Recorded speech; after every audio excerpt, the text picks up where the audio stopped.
మహాగణాధిపతయ నమః. శ్రీ గురుభ్యో నమః. శ్రీమాత్రే నమః. ప్రేక్షకులందరికీ స్వాగతం. శనిగ్రహ మార్పు.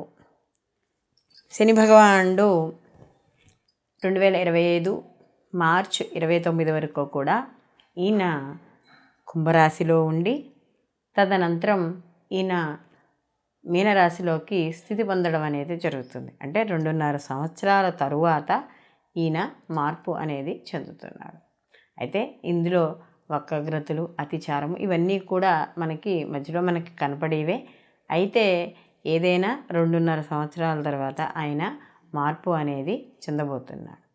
అయితే ఈయనకి ఈ శని భగవానుడికి సహజంగా మనకి తెలిసిందే, ఈయన ఎక్కువగా కర్మం చేస్తూ ఉంటాడు. అంటే మనకి శ్రమింపజేస్తూ ఉంటాడు శని భగవానుడు. ఈయనకి విశేష దృష్టిలు కూడా ఉన్నాయి. 3, 7, 10 ఈయనకి విశేష దృష్టిలు అనేవి ఇక్కడ మనకి శని భగవానుడికి ఉన్నాయి. అయితే ఈ మార్పు ఏదైతే ఉందో, ఎందుకంటే మనకి శని భగవానుడు ఒకే రాశిలో ఎక్కువ కాలం ఉంటాడు. అందుకనే ఆయన నెమ్మదిగా ప్రయాణం చేస్తూ ఉంటాడు. అందుకనే ఈయన మందకారకుడు కూడా అని చెప్తారు. కాబట్టి ఇలాంటి శని భగవానుడు మీనరాశిలో స్థితి పొందడం వల్ల 12 రాశుల వారికి ఎటువంటి ఫలితాలు ఉండబోతున్నాయి, అసలు ఎటువంటి ఈ మార్పు వల్ల, అంటే ఈ శని భగవానుడి యొక్క రాశి మార్పు వల్ల వీళ్ళు ఎటువంటి విషయాల్లో జాగ్రత్తగా ఉండాలి, అలాగే ఎటువంటి పరిహారాలు చేసుకోవాలి, ఎటువంటి పనులు చేయొచ్చు చేయకూడదు అనే విషయాన్ని మనం ఇప్పుడు తెలుసుకుందాం. మేషరాశిలోకి అశ్విని 1, 2, 3, 4 పాదాలు, భరణి 1, 2, 3, 4 పాదాలు, కృత్తిక 1వ పాదము మేషరాశిలోకి వస్తుంది. ఈ మేషరాశి వారికి కానీ చూసుకున్నప్పుడు ఈ శనిగ్రహ మార్పు అనేది వ్యయస్థానంలోకి రావడం అనేది జరుగుతుంది. అంటే ఇప్పటి వరకు లాభస్థానంలో ఉండి తదనంతరం వ్యయస్థానంలోకి రావడం అనేది జరుగుతుంది.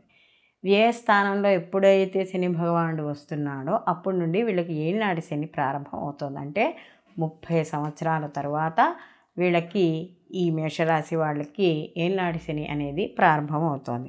మరి ఈ ఏలినాటి శని ప్రారంభం అనేది ఎంతవరకు వీళ్ళకి అంటే ఏవైనా వ్యతిరేక ఫలితాలు ఇస్తాయా అని కానీ చూసుకున్నప్పుడు వీళ్ళకి మేషరాశి వాళ్ళకి 12ంట్లో ఉండి వ్యయస్థానంలో ఉండి, మరియు ఈయన ఏం చేస్తున్నాడు, తృతీయ, సప్తమ, దశమ దృష్టిలతో వీళ్ళకి చూడడం అనేది జరుగుతుంది. అంటే వీళ్ళకి వృషభ, ధనస్సు అలాగే కన్యా రాశుల్ని విశేష దృష్టితో చూడడం అనేది జరుగుతుంది. ఎప్పుడైతే ఏలినాటి శని ప్రారంభం అయిందో ఈ మేషరాశి వాళ్ళకి కాస్త, అంటే వీళ్ళకి ఎటువంటి ఫలితాలు ఉంటాయి అని చూసుకున్నప్పుడు దూర ప్రయాణాలు ఎక్కువగా చేయడం, ప్రయాణాలలో విపరీతమైన అలసట, అంటే ఏదైనా ఒక ప్రయాణం చేస్తున్నప్పుడు సుఖంగా ప్రయాణం అవ్వకపోవడం, అంటే అనుకున్నంత అదేంటంటే ఎటువంటి ఇబ్బందులు లేకుండా దారిలో అలా చేరడం అనేది జరగదనమాట. ఎక్కువ ప్రయాణాలు చేస్తూ ఉండడం, ప్రయాణాల్లో అలసటలు, హాస్పిటలైజేషను, ఎక్కడైనా వ్యాపారంలో కానీ లేకపోతే ఎక్కడైనా మ్యూచువల్ ఫండ్స్, షేర్స్లో కానీ షేర్ చేసినప్పుడు, డబ్బులు ఇన్వెస్ట్ చేసినప్పుడు అవి అనుకున్నంత లాభాలు పొందలేకపోవడం, ఇలాంటివన్నీ కూడా ఈ మేషరాశి వాళ్ళకి కనపడడం అనేది జరుగుతుంది. ముఖ్యంగా వ్యవసాయదారులు ఎవరైతే ఉన్నారో వీళ్ళందరూ కూడా కాస్త ఇబ్బంది పడడం అనేది జరుగుతుంది. ఎందుకంటే ఇక్కడ ముఖ్యంగా ఈ ఏదైతే వ్యయస్థానంలో ఈ యొక్క శని భగవానుడి యొక్క సంచారం అనేది జరుగుతోందో కాస్త చిన్న చిన్న ఆకస్మికంగా వచ్చే మార్పుల వల్ల ఇబ్బందులు కూడా చోటు చేసుకోవడం అనేది జరుగుతుంది. ఈ మేషరాశి వాళ్ళకి ఏదైతే ఈ యొక్క శని భగవానుడి వల్ల ఈ ఏనాడు శని యొక్క ప్రభావం అనేది ఉందో, ఎందుకంటే ఈ మేషరాశి వాళ్ళకి శని భగవానుడు చూసుకున్నప్పుడు దశమ లాభాధిపతి. ఈ దశమ లాభాధిపతి అయిన శని భగవానుడు ఏ స్థానంలోకి వస్తున్నాడు కాబట్టి వ్యాపారపరంగా కూడా చిన్న చిన్న ఇబ్బందులు లేకపోతే నష్టాలు ఇలాంటివి కూడా చోటు చేసుకోవడం అనేది జరుగుతుంది.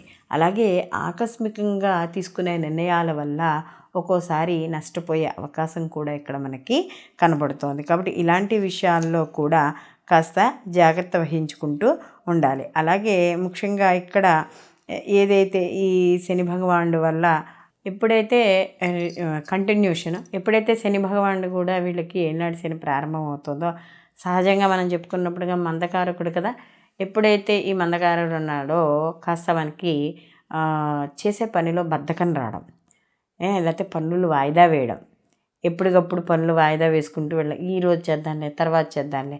దీనికి ప్రభావం కూడా ఎలా ఉంటుందంటే, మన జన్మజాతకంలో కూడా శని భగవానుడు కానీ బలంగా ఉంటే కొంత ఈ తీవ్రత అనేది తగ్గుతుంది.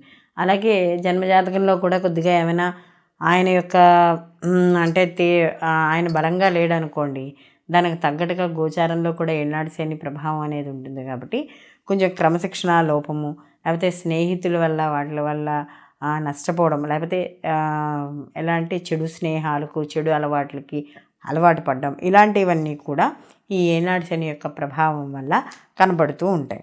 అయితే ఇక్కడ ముఖ్యంగా ఆరోగ్య విషయాల్లో కూడా కాస్త జాగ్రత్త వహించుకుంటూ ఉండాలి.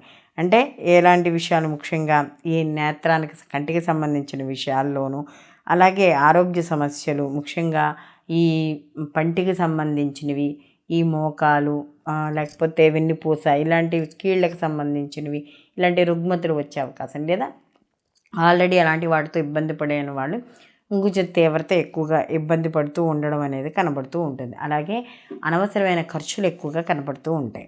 ఎందుకంటే ఈయన ఉద్యోగపరంగా కూడా ఖర్చులు, అంటే ఉద్యోగపరంగా ఇబ్బందులు, ఎందుకంటే ఈయన దశమాధిపతి కూడా అయ్యాడు కాబట్టి, దశమ లాభాధిపతి అయ్యాడు కాబట్టి కొంచెం ఉద్యోగపరంగా ప్రెషర్ కూడా ఎక్కువగా ఉండడం అనేది కనబడుతూ ఉంటుంది. కాబట్టి ఇలాంటి విషయాల్లో కాస్త ఈ యొక్క మేషరాశి వాళ్ళు జాగ్రత్త వహించుకుంటూ ఉండాలి.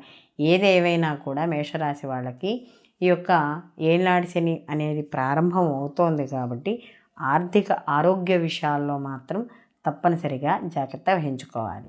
ఏదైనా వచ్చే అవకాశాలంటే సినీ కళా రంగాల్లో ఉన్న వాళ్ళకి, రాజకీయ రంగంలో ఉన్నవాళ్ళు ఎవరైతే ఉన్నారో వీళ్ళందరూ కూడా వాళ్ళ శ్రమకు తగ్గ ఫలితాన్ని మాత్రమే ఆశించాలి. అలాగే శ్రమ తక్కువ పడి ఫలితాన్ని ఎక్కువ ఆశించడం అనేది మంచిది కాదు. అంత ఫలితం కూడా రాకపోవచ్చు కూడా. కాబట్టి ఇక్కడ కొంత అంటే ఈ సంవత్సర ప్రారంభంలో కొంత అనుకూలంగా ఉన్నా కూడా కాస్త ముందుకు వెళ్తున్న కొద్ది కూడా వృత్తిలోనూ, అలాగే ఈ యొక్క ఏదైతే వ్యాపార రంగాల్లో వాటిలో చిన్న చిన్న సమస్యలు అనేవి ఏర్పడతాయి. కాబట్టి కంపల్సరీగా ఇక్కడ శత్రు వృద్ధి కూడా జరుగుతుంది. దీంతోపాటు ఆందోళన, కాస్త ప్రతికూల పరిస్థితులు, ఇవన్నీ కూడా అన్ని రకాలుగాను ఉంటాయి. కాబట్టి ఇవి కూడా కొంతవరకు, ఎందుకు ఇది గోచార ఫలితాలు మాత్రమే, ఇందుతో పాటు జన్మజాతక ఫలితాలు కూడా తప్పనిసరిగా పరిగణనలోకి తీసుకోవాలి. ఎక్కువగా ఈ ఏనాడు శని ప్రభావం అనేది ఉంటుంది కాబట్టి శివారాధన, ఆంజనేయ స్వామికి ఎక్కువగా ఆరాధన చేసుకోవడం, అలాగే ఆంజనేయ స్వామి గుళ్ళో ప్రదక్షిణాలు చేయడం, శనికి సంబంధించి శనిగ్రహానికి సంబంధించి జపాలు చేసుకోవడం, అంటే ఇంట్లో కానీ గుళ్ళో కానీ ఎక్కడైనా సరే చేయించుకోవడం, మాస శివరాత్రులు ఇలాంటివి నియమాలు పాటించడం, ప్రతి శనివారము కూడా తప్పనిసరిగా దేవాలయానికి వెళ్ళడం, నవగ్రహ ప్రదక్షిణాలు చేయడం, అంటే ఇవన్నీ చేయమని కదా. వీటిలో ఏవి చేసినా కూడా శుభ ఫలితాలని, అంటే ఈ యొక్క తీవ్రత ఏదైతే ఉందో 30 సంవత్సరాల తర్వాత వచ్చే ఈ ఏనాడు శని యొక్క తీవ్రత ఏదైతే ఉందో ఆ తీవ్రతని తగ్గించుకోవడానికి ఎక్కువగా అవకాశం అనేది కనబడుతుంది. కాబట్టి అందరూ కూడా ఈ ఏనాడు శని ప్రభావాన్ని, ఈ మేషరాశిలో ఉన్నవాళ్ళు ఏనాడు శని యొక్క ప్రభావాన్ని తగ్గించుకుందుకు ఇంతకు ముందు చెప్పుకున్న మన నియమాలు పాటించడం ద్వారా శుభ ఫలితాలను పొంది జీవితంలో మనకి అభివృద్ధి అనేది కనబడుతుంది. ఈ వీడియో కానీ మీకు నచ్చినట్టయితే లైక్ చేయండి, 10 మందికి షేర్ చేయండి, సబ్స్క్రైబ్ చేసుకోవడం మర్చిపోకండి. మీ అభిప్రాయాన్ని కామెంట్ రూపంలో తెలియజేయండి. సర్వేజన సుఖినో భవంతు, లోకా సమస్త సుఖినో భవంతు.